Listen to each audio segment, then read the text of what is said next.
The Olympic Games are used to display the best athletes from all over the world.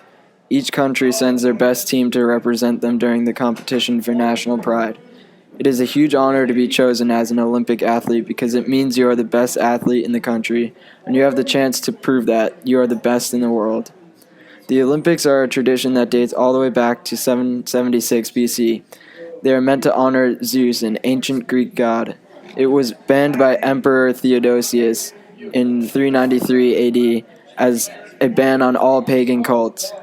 The first modern Olympic Games wouldn't be held until 1896 in Athens, Greece. It was proposed by Baron Pierre de Coubertin. Thanks to this French historian, we now have the IOC, or the International Olympic Committee, which is the system used to pick the host country. Most people see the Olympics as a symbol of worldwide peace and friendly competition. The 1936 Olympic Games were initially awarded to Germany so the Republic could show that it had regained its status among European countries. With the Nazis in power, however, Adolf Hitler used the event as a platform to prove his theory of racial superiority. His attempt failed as African-American Jesse Owens became the hero of the Games, winning 4 gold medals.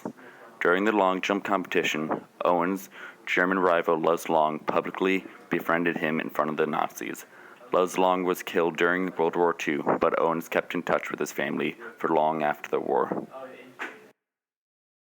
1968 was a year of universal unrest. Europe was rocked by student protests, the Vietnam War raged on, Martin Luther King and Robert F. Kennedy were assassinated, and the USSR invaded Czechoslovakia. Meanwhile, at the Olympics, East Germany completely separated for the first time. Tommy Smith and John Carlos, who finished first and third in the 200 meters, gave the Black Power salute during the national anthem as a protest against racism in the U.S. Tommy Smith sets a new world record in the 200 meters with John Carlos taking the bronze.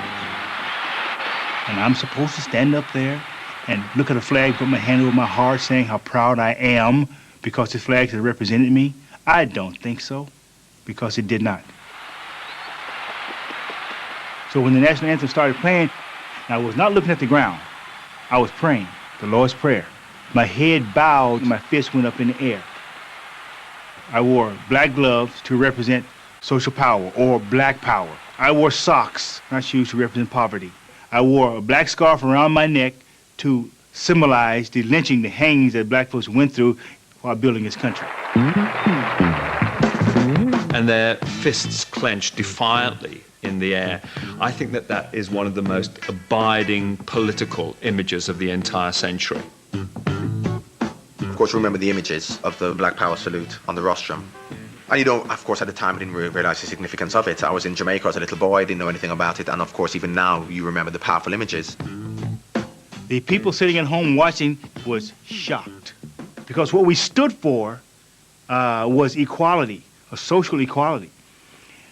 And the structure, the power structure, did not equate black folks with equality. A lot of black people generally were better off 10, 15, 20 years down the line because they made that stance. So people have a lot to thank them for while they actually suffered. Tommy Smith and bronze medalist John Carlos were sent home from Mexico and never allowed to compete for the USA again.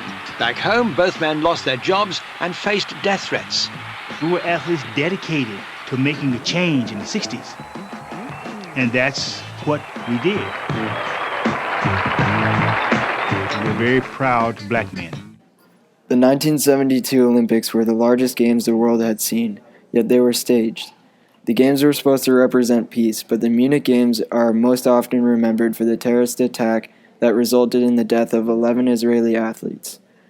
With 5 days of the games to go, 8 Palestinian terrorists broke into the Olympic Village, killing 2 Israelis and taking 9 other hostages. The Palestinians demanded the release of 200 prisoners from Israel. In an ensuing battle, all 9 Israeli hostages were killed, as were 5 of the terrorists and 1 policeman. IOC President Avery Brundage took the decision to continue the games after a 34-hour suspension. Over 60 nations, including West Germany and Japan, boycotted the Moscow Games to protest at the Soviet invasion of Afghanistan. The American-led boycott reduced the number of participating nations from 120 to 81, the lowest number since 1956. Countries such as Britain and France supported the boycott but allowed their Olympic committees to participate if they wished. Probably due to a lack of competition, the Moscow Games became the most successful for the British athletes, who finished 9th overall. The 1996 Olympics were held in Atlanta, Georgia. This was the first to be held without any governmental support. This led Coca-Cola to sponsor the Games. In addition, a pipe bomb exploded in Atlanta's Centennial Olympic Park, killing 2 people and injuring a further 110. Although the incident was referred to as a terrorist bomb, the motive or group responsible was never determined. Approximately 10,000 athletes participated in Atlanta and representing 197 countries. Most recently, there was controversy over the 2012 Olympic Games in London because of the construction site. According to the IOC, it was supposed to be helping the community by gentrifying it. But the people in the surrounding communities have led campaigns to move out of London due to the excessive noise from the construction. Not everyone was so happy. Close to the Olympic Park, a few hundred protesters complained about the commercialisation, the militarisation, even the Britishness of the Games. Some people might say you're spoiling the Olympic party. Of course we aren't spoiling the Olympic party. The party goes on over there. There's a very large body of opinion in Britain which is unhappy with the Olympics. Others feared the level of security needed to protect the people watching the Games. On the roof of an apartment building, missiles were set up to bring down any threatening airstrikes. As the 2016 Olympics approaches this August, Brazil struggles to get past many of the problems it faces. With the nation struggling to finish the stadiums, they have little time to deal with the other major problems.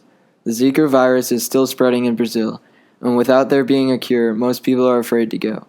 Many of the female athletes, including Hope Solo, are considering skipping the Games this year. Other threats, such as terrorist attacks, are also a concern. With an event so massive, it becomes a target for many radical groups. However, commissioners of the 2016 Olympics say that these issues are not a problem.